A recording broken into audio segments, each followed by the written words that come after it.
Minister साहब, एक तो ये ब्रिलियंट आइडिया जो था ये किसने फ्लोट किया और इस पे हवाले से डेलिब्रेशंस हुई कि कहीं ये अक़वाम मुत्तहिदा में हमारा केस मजबूत करेगा, वीकन करेगा या मज़ीद कन्फ्यूजन होगी? जो मकबूजा कश्मीर में लोग हैं वो इसको किस तरह से देखेंगे? देखें, पहली बात तो ये अरशद के ये जो नक्शा है ये बेसिकली ये पॉलिटिकल मैप है।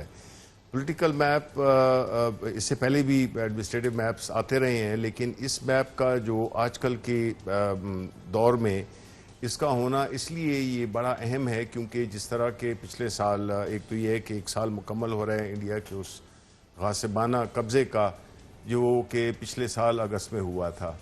अब उसके लिए पाकिस्तानी हुकूमत ने एक वो शुरू किया, कैंपेन शुरू किया जो कि ज़ाहिर है कि प्राइम मिनिस्टर की जो यूनाइटेड नेशन की जो स्पीच थी वहाँ से वो शुरू हुआ कि हम इसको अब किस तरह से लेके चलना चाहते हैं आगे। एक तो दुनिया आलम अक़वाम आलम को सेंसिटाइज़ किया कि जो कश्मीर का इशू है वो कितना अहम है, कितना वो आजकल के दौर में कितनी ज़्यादती हुई है कि एक पूरी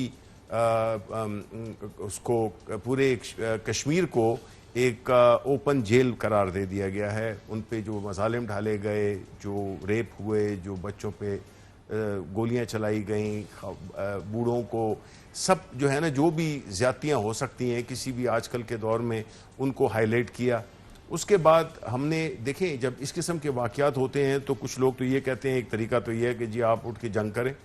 दूसरा तरीका ये है कि जो कि डिप्लोमेटिकली और जितने भी फोरम्स होते हैं उनको यूटिलाइज़ करते हुए आप एक अपने हदफ तक पहुंचते हैं। अब देखिए हम जिस तरह देखते हैं अब ताइवान जो है उस पर चाइना का एक वो है, उनका एक मौक़िफ़ है कि वो उनका हिस्सा है। अब इसका मतलब चाइना जैसा बड़ा मुल्क जो कि मिलिट्री पावर भी है और सब कुछ है, लेकिन वो उसको डिप्लोमेटिकली उसको हैंडल कर रहा है और उसमें टाइम जो होता है वो कोई वो नहीं होता है। इस किस्म की जो चीज़ें हैं वो टाइम लेती हैं, लेकिन अगर एक कंसिस्टेंट आपका एक स्टैंड रहा हो जो कि हमारा है, जो कि ये जो नक्शा भी है तो ये बुनियादी तौर पे उसी एक मौक़िफ़ की, उसी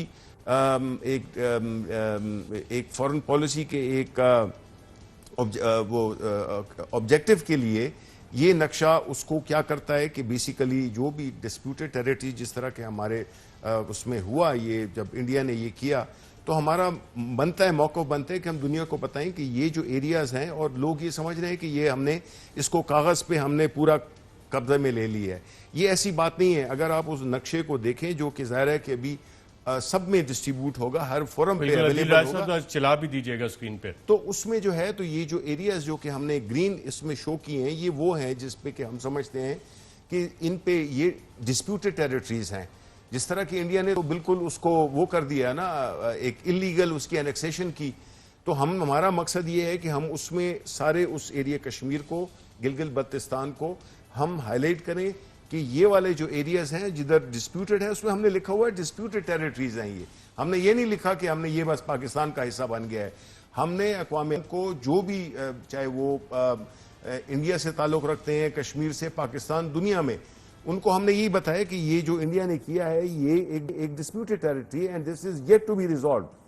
तो उसमें जो एनोटेशंस हैं उसको देखना चाहिए और इस पे इससे अक़वाम मुत्तहिदा में जो हमारा मुकदमा है जो यूएन के पास बिल्कुल नहीं होगा, बिल्कुल नहीं होगा, उस पे तो कोई फर्क नहीं कोई पड़ेगा। फर्क इसलिए नहीं पड़ेगा बिकॉज जिस तरह मैंने कहा है कि ये तो एक हमारा जो क्लेम है हम वो आगे दुनिया के सामने रख रहे हैं और जो एरियाज डिस्प्यूटेड हैं हम उन पे लिख रहे हैं कि बजाय इसके कि ये एक इंडियन जिस तरह के उन्होंने कर दिया कि जी ये तो 375 का जो स्पेशल स्टेटस है खत्म हो गया। डिस्कशंस हुई थी कि बड़ी थारो डिस्कशंस हुई और मैं आपको बताऊं कि जीवन आज जब अपोजिशन पार्टीज के लीडरान में से भी बात हुई उनमें बड़े अच्छे मुस्बत आइडियाज भी आए, उसमें बड़ी अच्छे तरीके से डिस्कशन भी हुई और इस नक्शे को इंडोर्स किया सारे अपोजिशन पार्टीज़ ने। हमारी कैबिनेट में इस पर डिस्कशन हुई, सारों को एक्सप्लेन किया गया क्योंकि इसमें अब आपकी जो टीवी है इस पर तो आप क्लोजअप्स नहीं दे सकते, लेकिन अगर आप इसको नक्शे को देखेंगे जो कि हम इंशाल्लाह इसकी अनवेलिंग कल कर भी रहे हैं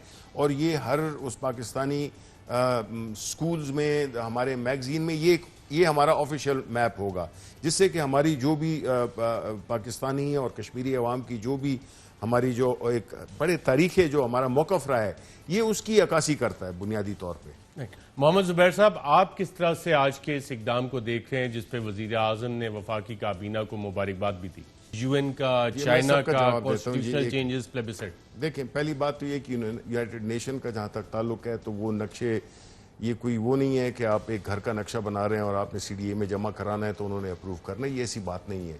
ये देंगे यूएन में? नहीं, ये तो देखिए यूएन में तो नक्शे मांगे नहीं जाते हैं, ये तो एक हमारा इंटरनेशनल एक चीज है जो कि मांगे जाते हैं। यूनाइटेड नेशन का कोई ताल्लुक नहीं है जी उसका, ये हमारी स्टेटेड पोजीशन है। इसको आप पहले तो ये है कि जुबैर साहब से मैं रिक्वेस्ट करूंगा कि जरा इस नक्शे को बारीकी से देखें। मतलब है कि वैसी बगैर देखे हुए अगर वो कोई कमेंट कर रहे हैं तो मेरा ख्याल है वो मुनासिब नहीं होगा।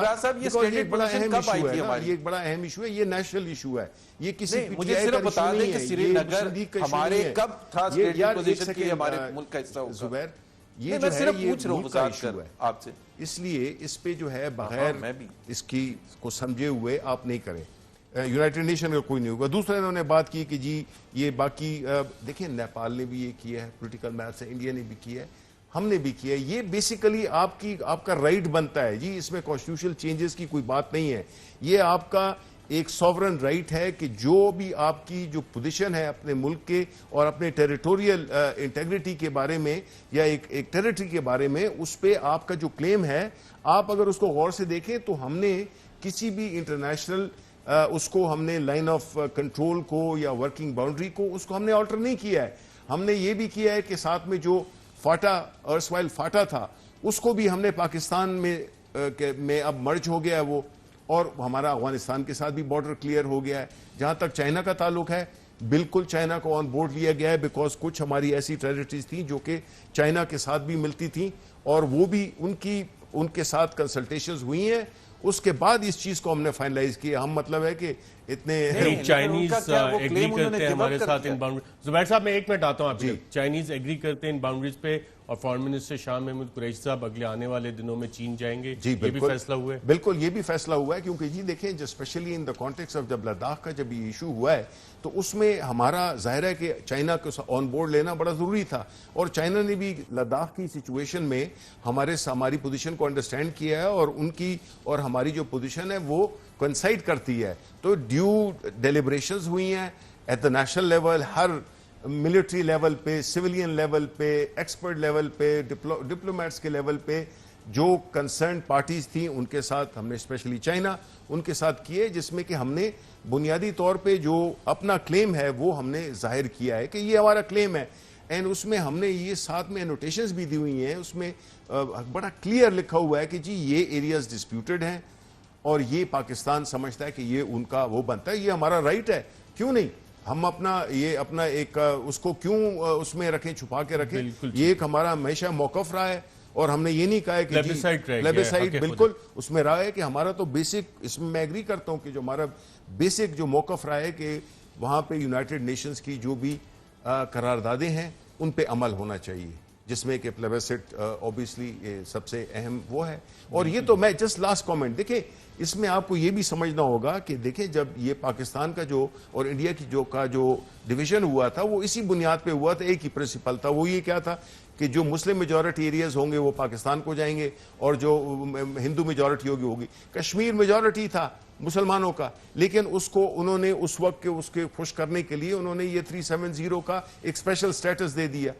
अब वो स्पेशल स्टेटस जो था वो बुनियादी तौर पे इस चीज को आइसोलेट करने के लिए था कि जो हमारी तरफ आए ना, तो इस चीज को उन्होंने रिवर्स किया जिससे कि वो हमारा मौकफ और भी ज्यादा। जी जुबैर साहब, आपको समझ आ गए, आपके सवालात के जवाबात आ गए सारे कॉम्प्रिहेंसिव? नहीं, मैं अब समझ गया हूँ अरशद, मैं बिल्कुल समझ गया हूँ, बॉटम लाइन में समझ गया हूँ।